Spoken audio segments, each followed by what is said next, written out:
Okay, I hope you all are cleared about the primary assessment. Everyone? Okay, so what was the ABCDE?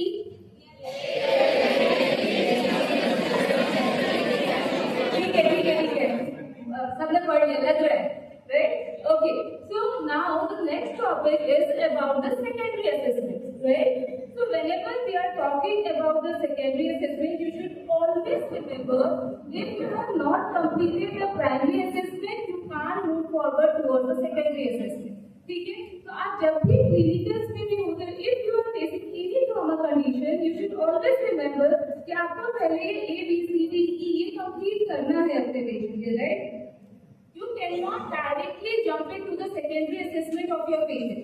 क्यों? Because अगर आपने directly secondary assessment पे jump out किया, you won't be able to save your patient because your patient might already lose his or her life, right? Because ये सारे जितने आपने जो A, B, C सारे किए ना, आपने उसका air check किया, breathing check किया, circulation check किया, then you have checked for the disability and the exposure. वो सारी चीजें जब आप track पे लेके आओगे, then only you will be able to carry forward your care towards the secondary assessment. Okay? So secondary assessment क्या include करता है? पता है secondary assessment क्या include करता है? Yes? सही बोल रहे हो बोले?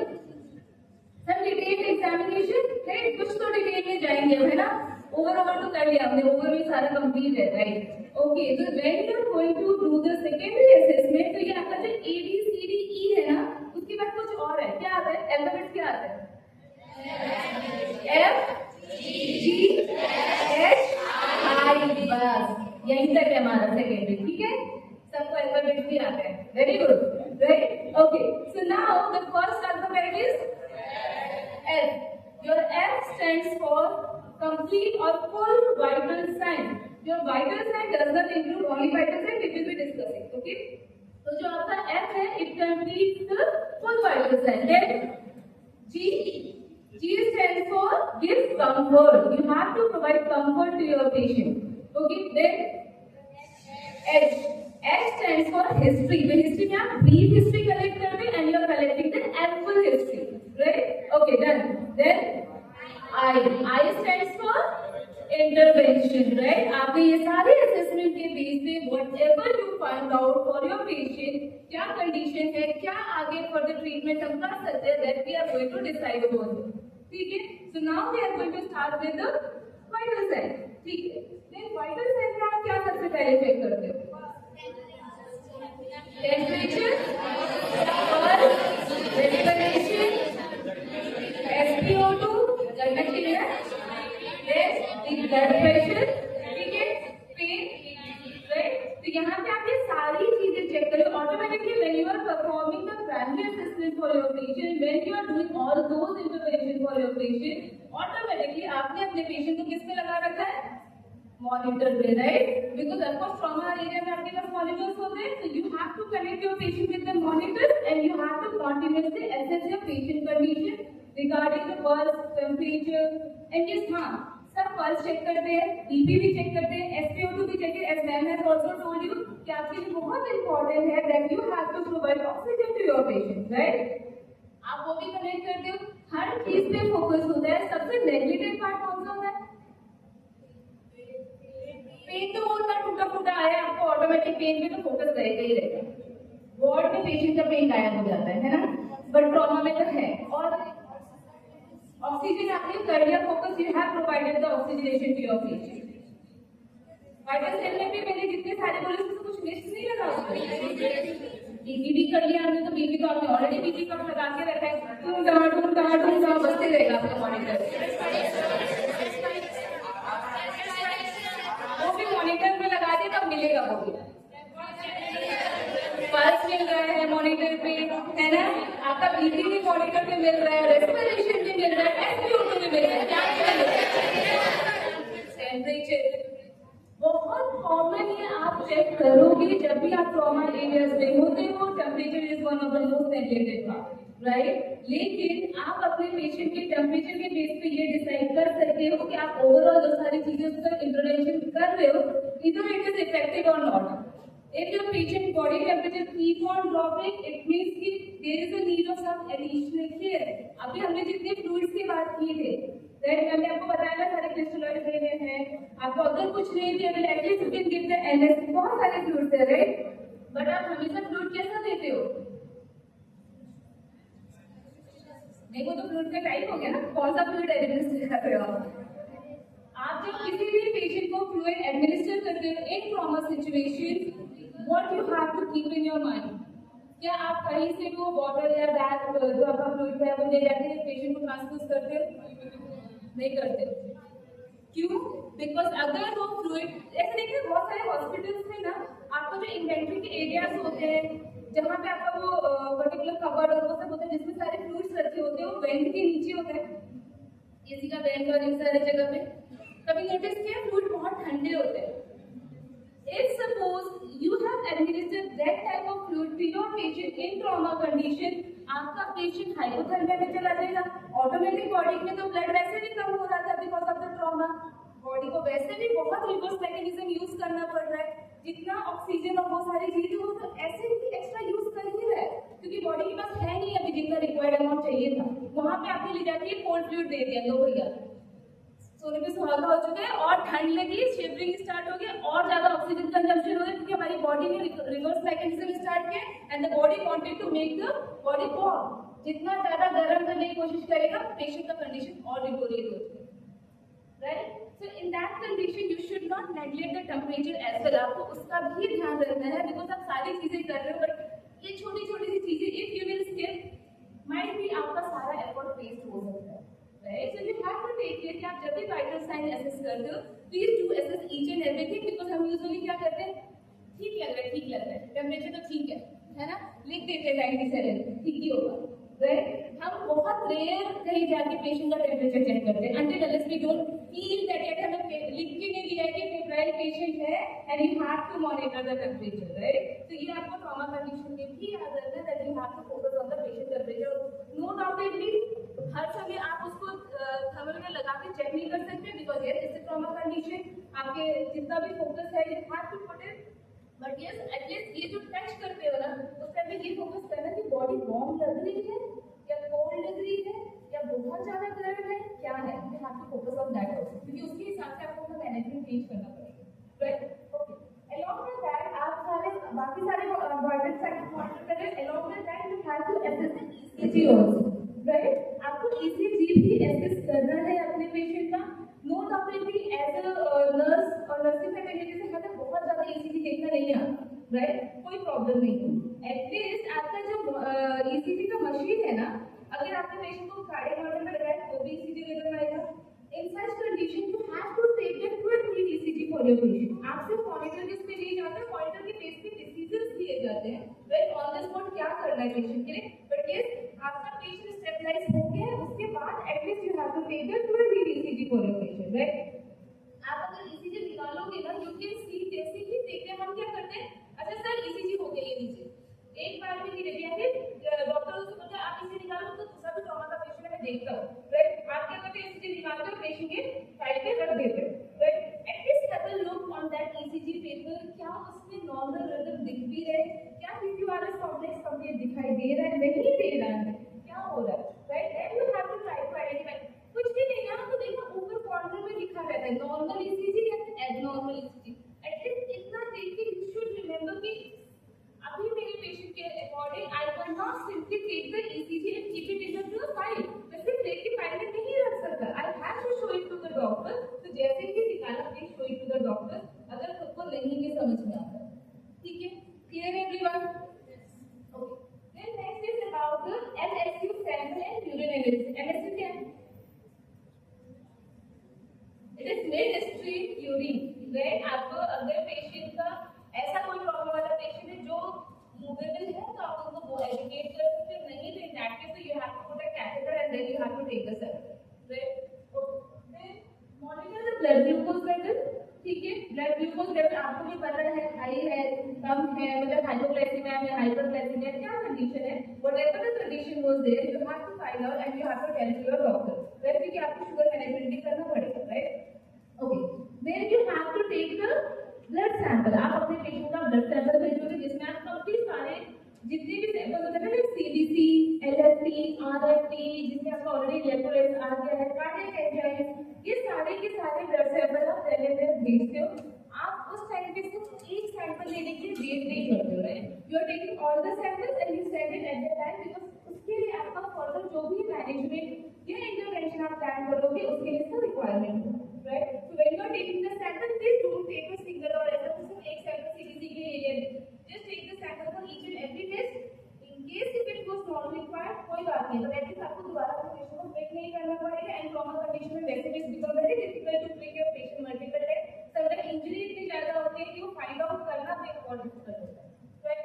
Okay, then you have to organise for chest X-ray और कोई भी अगर एक्सरे कराना है पेशेंट का, सीटी स्कैन, एमआरआई, कोई भी अगर रेडियोलॉजिकल टेस्ट की रिक्वायरमेंट है, then you have to arrange it, make a call to the radiology department also that it's the emergency situation, emergency patient आया है, trauma है, and then if an emergency needs that I have to save the patient, because for the hospital जो होता है ना, slot already booked रहते हैं, right?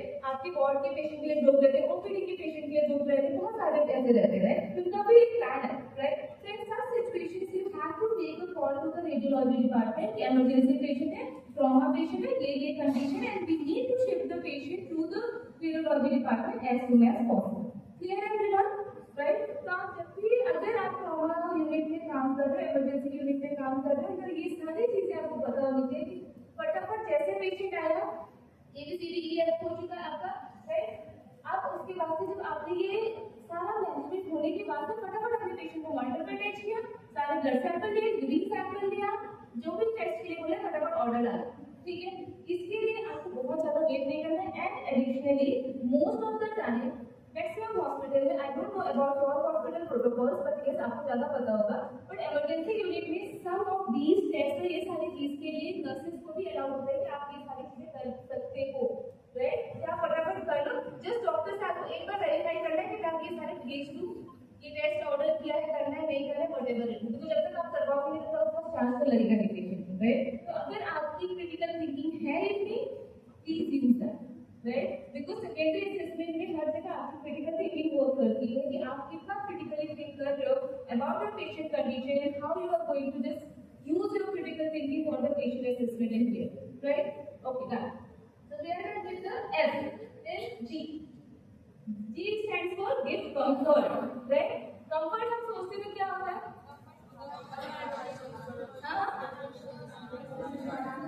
Sorry? बोलो बोलो. आराम देना है ना? आराम किस तरीके का आराम? सो जाओ भैया. बहुत छोटा ही है. Position, okay, very good.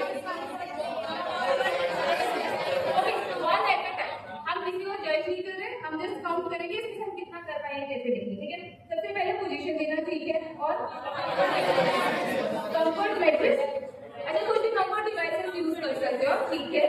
Comfort, हाँ, sorry, comfortable environment, yes, comfortable in, क्या पता पेशेंट ट्रॉमा के साथ आपने कूलिंग इतनी ज्यादा कर रखी है, उसके चक्कर में पेशेंट को सारे चालू हो गया, राइट? तो इसलिए वो भी देखना है, ठीक है? Environment is important. और कुछ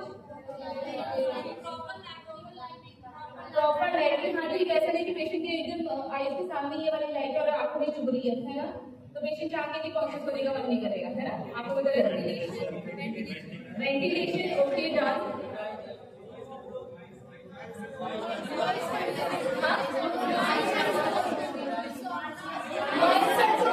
ओके, नॉइज कंट्रोल भी ठीक है, चलो वो भी एनवायरनमेंट में ही हम कंसीडर करेंगे, ठीक है? Okay, very good. बहुत देर के बाद आया लेकिन आ गया, राइट? अभी सबका हिला हुआ है, नॉर्मल लोग हमारा हिला हुआ रहता है, राइट? सबका मेंटल इधर उधर गायब ही है कहीं ना कहीं. क्या आपको नहीं लगता कि ट्रॉमा के कंडीशन में there is the requirement of the psychological support as well? Yes, and psychological support और mental support is not just for the patient, it's for the patient family members as well, right? Because उनको ज़्यादा mental support चाहिए. अगर आपका patient conscious वाली condition में, तब तो yes, your patient is also requiring that psychological support.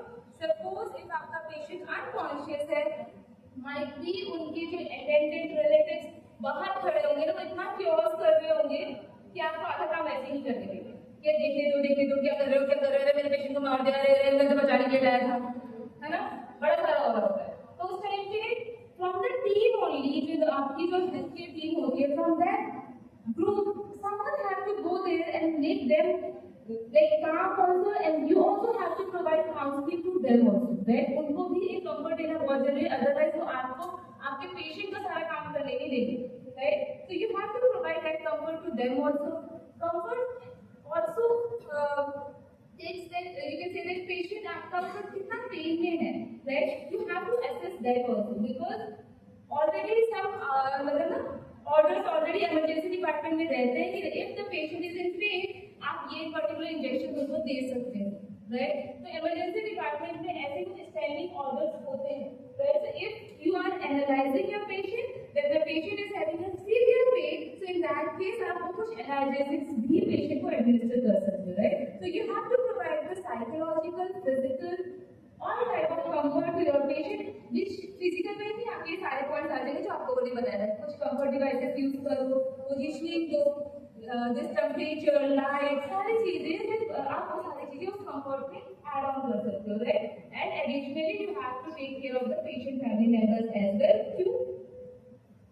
उन्हीं से तो हिस्ट्री लेनी है अगली वाली बात, राइट? नेक्स्ट हिस्ट्री है, वही हिस्ट्री नहीं देंगे, हल्ला कर रहे होंगे तो, right? So you have to provide the comfort to them also, then only they will be providing you the history, जो कि हमारा नेक्स्ट है। बिकॉज़ अगर पेशेंट अनकॉन्शियस है, पेशेंट हिस्ट्री देगा आपको? No, right?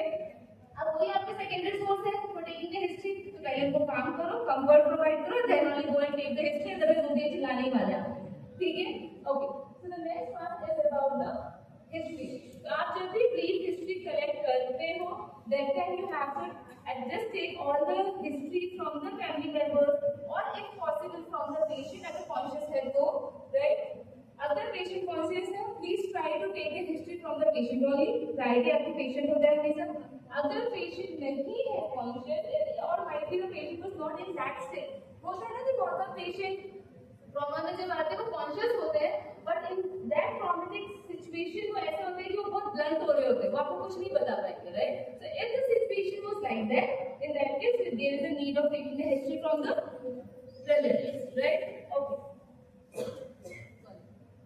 So when you are going to take the history from the relatives, you have to try to find out कि जो पेशेंट का ट्रॉमा है वो कैसा है, ब्लंट ट्रॉमा है और पेनिट्रेटिंग ट्रॉमा है, तो अगर है तो कैसे लगा, राइट? ना चोट, अगर जो भी पेशेंट को चोट लगी हुई है वो कैसे लगी? सपोज ड्राइविंग के टाइम पे लगी है तो क्या उसको स्टीयरिंग से चोट लगा था, या अगर पेशेंट मोटरसाइकिल वो कर रहा था, ड्राइव कर रहा था, तो उस टाइम पे अगर गिरा तो कैसे गिरा, व्हाट वाज द रीजन, क्या है लाइक प्री सराउंडिंग्स में क्या था, क्या what was the reason behind that?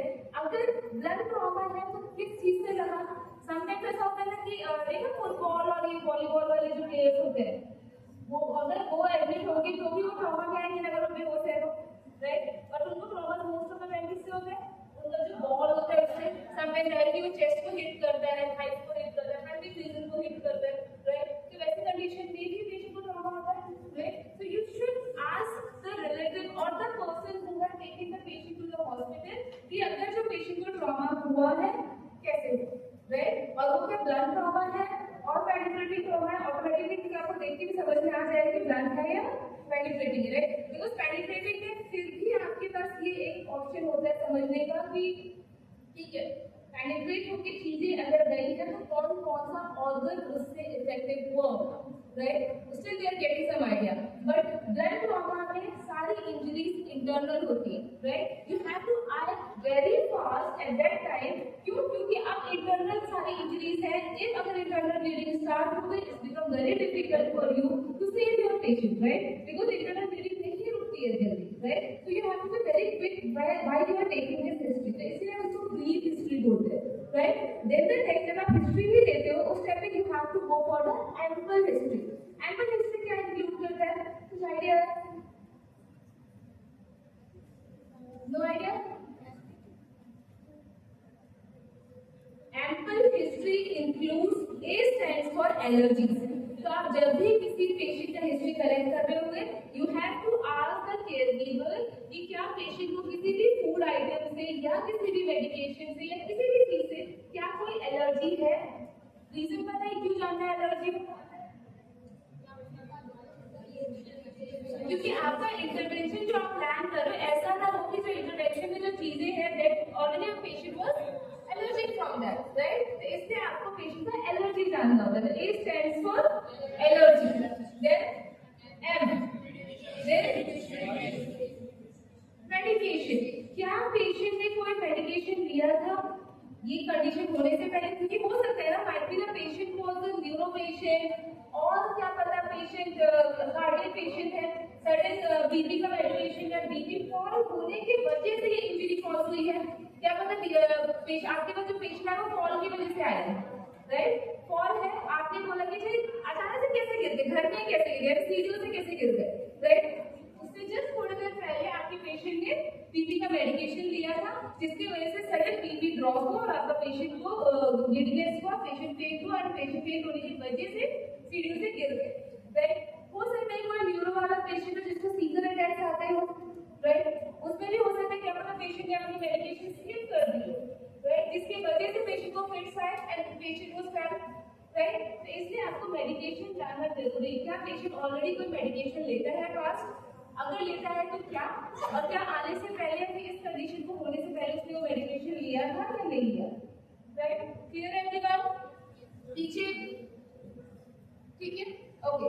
Then and के बाद P stands for past medical history, right? आप लोग लेते हो ना पेशेंट का past medical history, right? So same way you have to take the past medical history of your patient. You have to ask क्या patient को कोई comorbid condition है, because आजकल like most of the time आप जाके देखोगे तो सबको थायराइड या तो फिर हाइपरटेंशन या तो डायबिटीज बहुत कॉमन है, राइट? और बहुत अदर कंडीशंस भी होते हैं, right? So you have to take the past medical history of your patient. If there was any kind of a surgical उसमें तो आप ले सकते हैं, otherwise consider only the medical one, ठीक है? हो गया। Then L stands for last name। क्या पेशेंट का जो लास्ट नेम था कब था, राइट? क्या तुरंत खा के निकला था जिसकी वजह से थोड़ा सा रिकर्जिटेशन हुआ and the patient was not feeling comfortable and जिसकी वजह से पेशेंट सडन एसिडिटी और सब होने की वजह से होता है ना कि थोड़ा सा ऐसा हो गया, उस वजह से पेशेंट गिर गया, या फिर क्या पता पेशेंट अपना नीड स्किप करके बैठा है एंड जिसकी वजह से पेशेंट वीक हो गया है, राइट? एंड वीक होने की वजह से क्या है, या फिर क्या पता डायबिटिक पेशेंट था, मेडिकेशन जो उससे अपना जो हाइपोग्लाइसेमिया के लिए जो आप जो मेडिकेशन लेते वो ले रहे थे, इंसुलिन ही ले लिया एंड पेशेंट ने खाना नहीं खाया, राइट? हो सकता है इसकी वजह से ऐसा कुछ हो, right? So you have to ask about the last meal of your patient, and then the E stands for events surrounding at the time of injury, right? कि जब आपके पेशेंट को चोट लगा था तो क्या क्या इवेंट्स हुए थे उस टाइम पे। होता है ना मोस्ट ऑफ द टाइम वाला कोई भी मोटरसाइकिल इंजरी या फिर आरडीए वाले पेशेंट आएंगे वो हमसे क्या बोलते हैं, सामने वाले ने लाठी मारी किया था, है ना? इधर तो कुछ नहीं किया था, ये तो बड़े आराम से जाएगा, बाद में चेक कराओगे तो केस भी सबसे ज्यादा होगा, राइट? अभी मैंने जो आपको एग्जाम्पल दिया था, राइट? द रिसेंट इवेंट जो दिल्ली में हुआ है, राइट? कि जो मर्सिडीज और बाइक स्कूटी वाला, राइट? जस्ट वहाँ पे आप क्या बोल सकते हैं, स्कूटी वाला बहुत तेज चला रहा था या फिर मर्सिडीज वाले बहुत तेज चला रहे थे, एट द मतलब दे लॉस तो किसी का हो गया ना, राइट? और गलत डिसीजन की वजह से हुआ, राइट? तो इसलिए ये सारे इवेंट्स को जानना बहुत जरूरी है, बिकॉज उस टाइम जब तक वो पेशेंट उस हॉस्पिटल में पड़ा तब तक कोई केस फाइल नहीं हुआ था against the person those who are driving the Mercedes, क्योंकि वो तो हॉस्पिटल लेके गए। The time the patient का condition deteriorate होना start हुआ, जब patient की एक्शन में डेथ हो गई, तब ये फाइंड आउट हुआ कि अच्छा इतना पास जब ऑलरेडी आपका एम्स हॉस्पिटल था, तो why not you have taken the patient to the AIIMS hospital and why you have taken the patient to that particular hospital जो आपका लोन है। यहाँ पे आपके डिसीजन की वजह से चीजें गलत हुई। अगर टाइम मैनेजमेंट होता तो ऑटोमेटिक चांसेस था एटलीस्ट कुछ दिन तो हो ही सकते थे ना कि हम पेशेंट को ये सारे केयर अगर हमने ऑन टाइम प्रोवाइड किए तो पेशेंट बच जाता, राइट? सो इससे इवेंट्स सराउंडेड द इंजरी वो सारी चीजें भी जानना बहुत जरूरी है। And sometimes events also include the alcohol, right? आपका पेशेंट बहुत ज्यादा ड्रंक है, राइट? वो पीने की वजह से उसकी एक्सीडेंट हुआ है, कौन रिस्पॉन्सिबल है? पेशेंट को रिस्पॉन्सिबल है, right? No problem, you have to try to save your patient, but सारे सर्कमस्टेंसेस में गलती तो उसकी है, right? So like this way you are going to take the history of your patient. तो अगर अभी जैसा पढ़ा रहे हैं तो लग रहा है बहुत टाइम कंज्यूमिंग है, but it won't take that much of time when you are going to perform it on your patient. ये बहुत क्विक होता है, अच्छा भैया क्या हो गया अच्छा चोट कैसे लगी? अच्छा कुछ चीजें अलग ही है इनको? अच्छा कोई दवाई लेते हैं? अच्छा पहले खाना कब खाया था आपने? अच्छा ठीक है। और कोई दिक्कत तो नहीं है आसपास कहीं से लगी हुई है, किसी गाड़ी से लगी, कैसे लग गई? ये सारे चोट का कैसे खत्म है आपका history? Right, it hardly takes 5 minutes to collect this history. आप अगर करने जाओ, राइट, तो यू हैव टू रिमेंबर कि आपको क्या बेसिक पॉइंट्स अपने पेशेंट की अटेंडेंस से पूछना है the time when you are collecting the history. Clear everyone? ठीक है, तो प्लीज एम्पल हिस्ट्री याद रखना, राइट, उसमें वो सारी चीज इंक्लूड हो जाती है जो आपको एट द टाइम अपना इंटरवेंशन प्लान करने के लिए रिक्वायर्ड है। ठीक है, क्लियर एवरीवन? पीछे पक्का? एम्पल को वाइट करो। Okay, from the back A stands for, बच्चे आगे इधर से लिखने चाहिए। Allergy, okay, P L okay, E